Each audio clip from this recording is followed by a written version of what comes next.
Today we meet Pax Tandon, author of Mindfulness Matters. Coach Eric Miller explains Myo Reps, and Chef Cindy McClure creates a paleo lasagna. That and more on today's Your and My Fitness RX. I'm Tanya Stroh, a certified personal trainer and contributing author. One thing I learned is that fitness isn't just exercise. Healthy living is more than working out and even eating well. It's about balance. Don't force exercises that are boring. Don't eat food you don't like. Don't let fear hold you back. Life is about living on your terms, so we put it all together on Your and My Fitness RX. Pax, you had mentioned that the way we respond to good news can actually be a predictor of divorce rate. That's amazing. You know, I never thought about how I responded to good news. Maybe bad, but definitely not good. I know. Again, one of these interventions in positive psychology that's so powerful because it does flip the script. You know, there are things that we don't think about, like gratitude, what's going right every day. Right. Like how we respond to good news. And when we start to become aware of these things and actually put them into practice, it changes the whole game of how we show up in life. Relationships start to, you know, become just much better manifestations. We're much better connectors and communicators, that kind of thing. Makes sense. So this is really interesting because how we respond to good news is a predictor of divorce. So the Gottmans, this married, amazing psychologist couple duo, did this study, and what they found was that the highest predictor of divorce were those couples that didn't actually respond this way. So there's an optimal way to respond called active constructive responding, and when couples exercise this way of responding to each other's good news, they stayed together. They had very high rates of staying together through the long haul. Any of the other three styles, there's 4 in this matrix, Okay. suboptimal styles, very high predictors of divorce. So how do we respond the best way to good news? Let's do a little role play, shall we? You were going to say Let's practice it. I know, right? I'm gonna Okay. put you in the little spotlight, but I'm going to be right here with you so that we can really practice this. All right. All right, so like I said, there are 4 styles of communication in this matrix, the optimal being active constructive responding. All right. So let's go through that first, because that's kind of the easiest one. Good. I think. Get that one easy. It's fun to respond positively, Yes, right? yes. And then I'm going to walk you through the other 3, and we'll see the difference in how All right. this unfolds, yeah? All right. So I want you to share with me a piece of good news. Anything you want. Oh, my daughter got a new job. Okay, so let's take 2. Let's do that again, and just give me a second to prepare so we can kind of show people.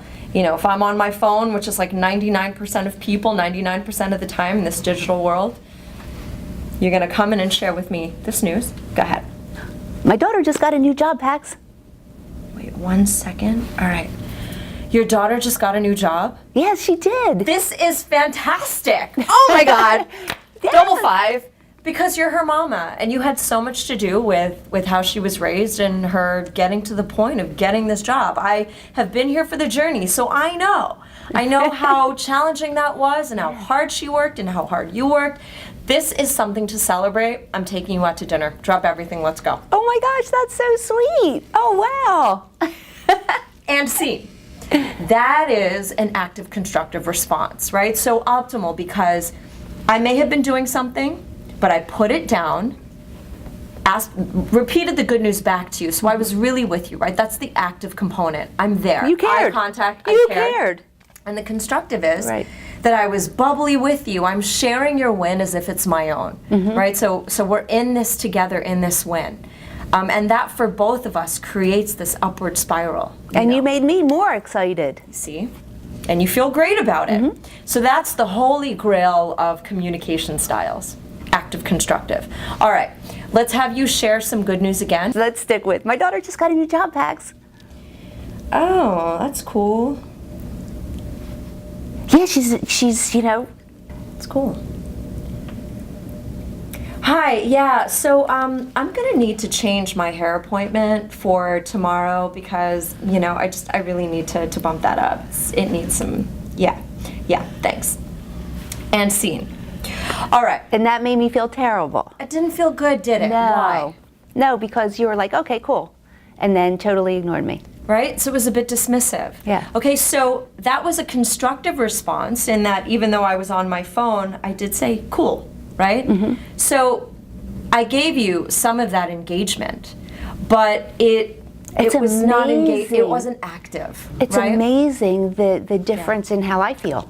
Yeah. What's another one? So that's called a passive constructive response. I was positive Right. with what I said, but I was somewhere else completely.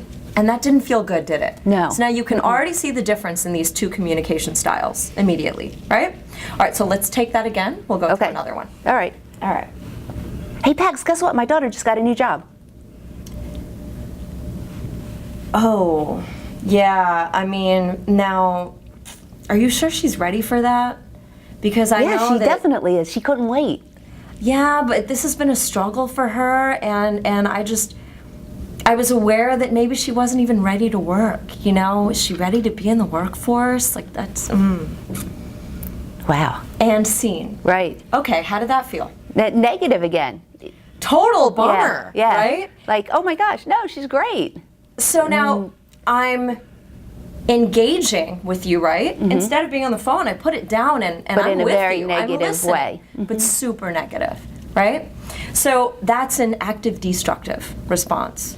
I'm engaged, that's the active component, but there's a destructive sort of nimbus cloud Right, that I'm putting on this right. whole thing about her getting the job, right? Completely diminishing the win there, right? With my Scrooge sort of commentary. Exactly. Right? And it doesn't feel good. No, I can definitely see the difference in the styles. Is there one more? There's one more. Take 4. Let's do it again. One last one. Here All we right. go. Hey, Pax, guess what? My daughter got a new job. Oh, Pax, did you hear me? Yeah, sorry. Oh, I'm so excited. Yeah, I mean, it's a bad job market, and, you know. But, That's why we're so happy. but anyway. Hey, yeah, so I need to reschedule our appointment for later. Yeah. And scene. Yeah. Okay, so here, I'm And I giving was you- trying to be, I kept trying to engage. trying to engage me. I'm not Right, really right. there, and when I am there for just a flavor of a second, the response I give you is negative. Passive, destructive. Wah, wah. That's like kind of the worst of the Right. lot.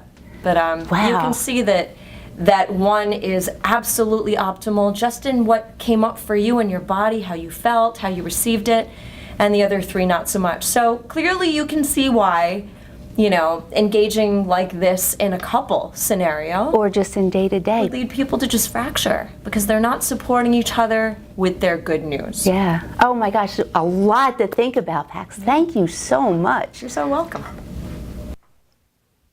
We'll be right back after these messages. It's always good to learn new things, so I checked with Coach Eric Miller to get his insights on this unique rest-pause training technique. Eric, I heard about a new training method or technique called Myo Reps. Probably just new to me, but I wanted to check with you and learn all about it. Sure. Well, Myo Reps they kind of fall into the rest pause family of training methods. Okay. Really good for building muscle because they encompass 2 of the things that are important for building muscle. Mechanical stress, in other words, the weight that you're going to be using, and time under tension, Right? which can stimulate a lot of lactic acid production, get that burning feeling that you're used to when you do a lot of reps. So the shorter amount of rest time, and that's okay. It doesn't necessarily hurt you.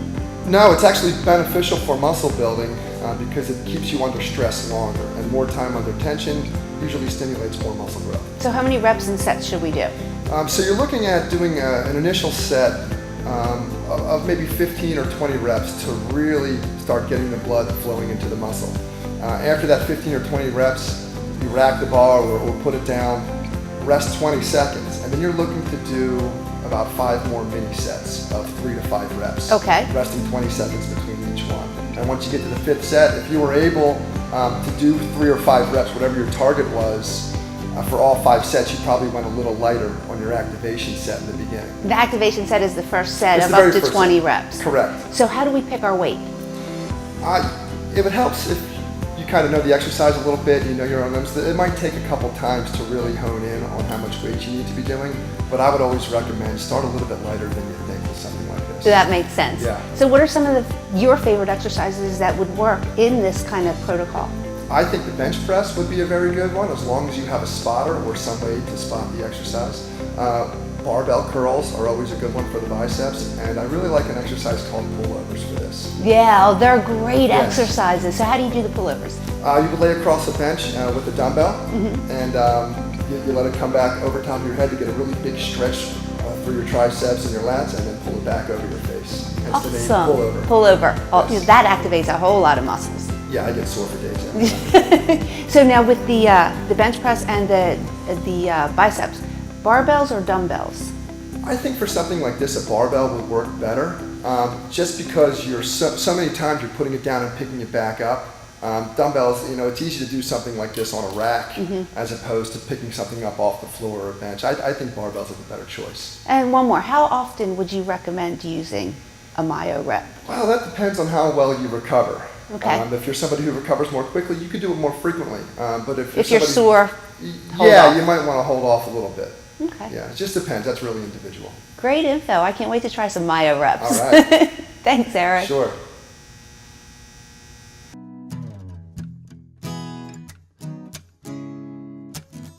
I have been doing the robotic surgery actively since 2009, and it's been a fantastic thing that happened because all through the practice I started doing general surgery open technique when I started the practice, and it went into laparoscopic, and now I'm on top of the world because I'm doing robotic surgery. And it's really a fantastic thing for the patient as well as myself, because if you can imagine, I am actually sitting at a console looking like you're looking at a microscope, and you have 3D 10 meg. You're looking at the tissues as if they're inside your hand, and that's how you manipulate them. It's really fantastic. It's very precise, it's very clear, and it gives great results.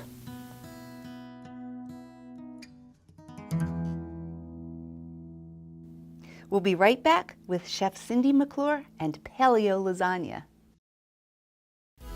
Be sure to visit our website, myfitnessrx.net. Cindy, what are we baking today? Well, today we are going to do a paleo lasagna. Oh, it sounds fabulous. Okay. Paleo, How do we make lasagna paleo? we're going to use portobello mushrooms instead. Instead of noodles? Sliced, yeah, instead of noodles, and we're going to slice it real thin. Awesome. What are we starting with? Okay, first we're going to start with our bechamel sauce. Now, when I first tried this, it was like bechamel. I really have a hard time calling this bechamel because it's not. really not. But once you taste it, you'll say, "Wow, I can't wait to taste it. I can't believe it." So, so I call it my faux bechamel. Okay. So what we start with, based on the recipe, it calls for a white sweet potato. If you don't have a white sweet potato, take a sweet potato and a white potato, and I boiled them. Okay. I left the skins on. After it's fully cooked, I let it cool for a while. I remove the skins, which is, if you're trying to save time, it's a little bit great it's a little bit easier. And then put it into a bowl with some butter. Right here. Yep, some butter or with some ghee. Ghee. Okay. We like using ghee. And ghee is excellent for you. Smells like what? Smells like butter. That's because it is It's healthy butter. butter, Yeah, right. it's a healthy butter. It's good for you. It's gluten-free. It's great for your weight loss. It's good for your bones and your joints Wow. and a whole lot of other things. We like ghee. Okay, so what we're going to do is we're going to use an immersion blender, which is this little baby right here. showing me In fact, this. when I travel, I take this with me. So go ahead. Yep. This All is right. a sweet potato and the ghee. That's a sweet potato. Yep. I've never used one of these, Cindy. You know me here. Okay, what we're going to do is, and we're going to add a little heavy cream. Yes, heavy cream. You can use small amounts of dairy product for paleo. I told you it was the first time I used it. A little bit. Okay. Okay. How about you get that little bit of salt and pepper we have there? Right here. Pour it in. Yep. Add it in. Okay. Okay. And. And when you're making this, you're going to be following the recipe. We're just, we're going to add a little heavy cream. Yep, add it in. Okay. And when you're making this, you're going to be following the recipe. We're just, we're going to add a little heavy cream. Yep, add it in. Okay. And when you're making this, you're going to be following the recipe. We're just we're doing what Cindy normally does, doesn't measure and just flies by the seat of her pants, which usually works out. It took a long time to get there. All right, we're gonna sprinkle some nutmeg, okay, which is used in a traditional bechamel. Tell me when. That's good. That's good. Okay, and now what I need you to do is just pour a little bit more heavy cream in here. Okay, and nappe consistency. What is a nappe consistency? Pick up your spoon over here. Okay, all right. Now this Stir that around. this is the finished. This is the finished product. Okay. All right. Nappe is when you put in your spoon, cross your finger across, and it sticks to the spoon. That's nappe. It doesn't drip through there. Yeah. Oh, so if it's too runny, you know you don't have the right consistency. Another great tip. Cindy, you really do help us cook well. Okay. Now, all right.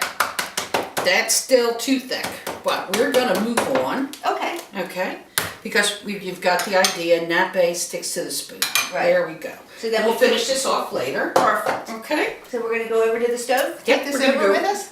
No, that can stay there because we're gonna use that to assemble. Okay. All right, what do we have going on over at the stove? Okay, now we're gonna prepare our second sauce. Okay. Okay. Which is tomato based. All right. And what we started off with here is our mirepoix, and we took the balance of the mushrooms. I don't waste anything, the stem. So the recipe calls, to clean out the interior of your portobello mushroom, and I save all that. And I use money-saving tip. yeah, and you've got your flavor in there, and then I chop up all the stems real fine and add that to our sauce. Okay. Next, what we're gonna do, okay, let's get going. What is this? That's the ground beef. All right, just Okay. put it in. Yeah. Lean ground beef, start breaking it up. Okay. We've already set our oven, we've preheated it to 350 degrees. Okay. What else goes in? And once we get this browned, Okay. we want to get all that, the red out of the meat. We're going to start adding in our crushed tomatoes, and then we will add our tomato paste. Okay. And we're going to let that cook for about 20 minutes. I kind of like to let it cook a little bit longer because the tomatoes have an acidity to it, and the longer you cook the tomato, the sweeter it is. Oh, I didn't know that. Yes, you did. No. Yes, you did. The longer you cook it, so that's why when you Yeah. make traditional red Well, sauce. everybody makes fun of Italians. They say, "Oh my gosh, they cook it all day long." Well, yeah. That's why, because it's Because the sweet. longer you cook it, it's just like any sauce. It just gets better. See, that's why I love my grandpa's house, the smell. Ugh. All right, so now we're going to add in some crushed tomatoes. And you can use real tomatoes if you want, right? Sure. I mean, Okay. not real tomatoes, but Scoop fresh that- tomatoes. Yes. How was Especially in that? the summertime, yeah. Yeah. Sure. And then, oh, this is We're gonna looking pretend yummy. pretend that this is cooked for 20 to 30 minutes. Voila. Okay. Okay. So we'll let that cook, and we're gonna go back to the. No, we're still you there? gotta get that Okay. stirred around good because it's not. That's it. Okay. You see how the tomato? You don't want to put tomato paste in a sauce, and you've got one big clump Right. of tomato sauce, and then it cooks like that. Oh no! And now we're gonna pour in some white wine. Oh, okay. All right, and then that's gonna cook. Oh, is Like I this said, it? for 20 to 30 minutes. Okay. And now we're ready to go back. Now we go. Okay. Yeah, so Now we're just what do gonna we do? we'll leave this on low and we'll let that Let cook. that simmer. Okay. And now, All right. all right. Okay, so what we have here are the thinly sliced portobello mushrooms. And we're just doing this These on are our noodle layer. yes, this is just a small version. So,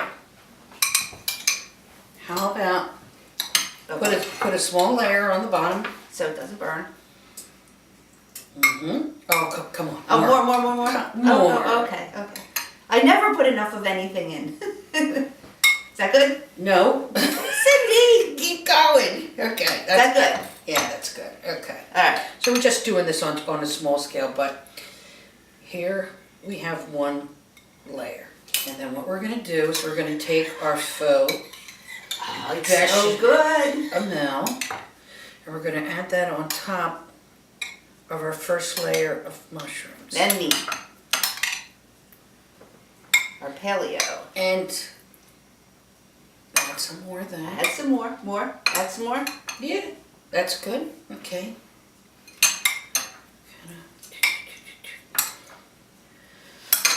Yeah, and then this will That's be our top layer. Our top layer, and then what we're going to do is we're going to put some more of the tomato base sauce on here. Spread that across. And if you want to cheat, if you want to put some mozzarella, you can. But we have the true paleo recipe. This is Yes. true paleo. So when you take a look at this, This is just a mini. It sounds the same that's as a our mini. Yeah. It looks like a real bechamel sauce. It definitely does. And go ahead and taste it. We're out of time. Thanks for joining us. Please be sure to visit our website, myfitnessrx.net, for Chef Cindy's recipe and so much more. Until next time, here's your exercise of the week. One of my favorites, burpees. I'm Tanya Stroh. Be fit, be healthy, be happy.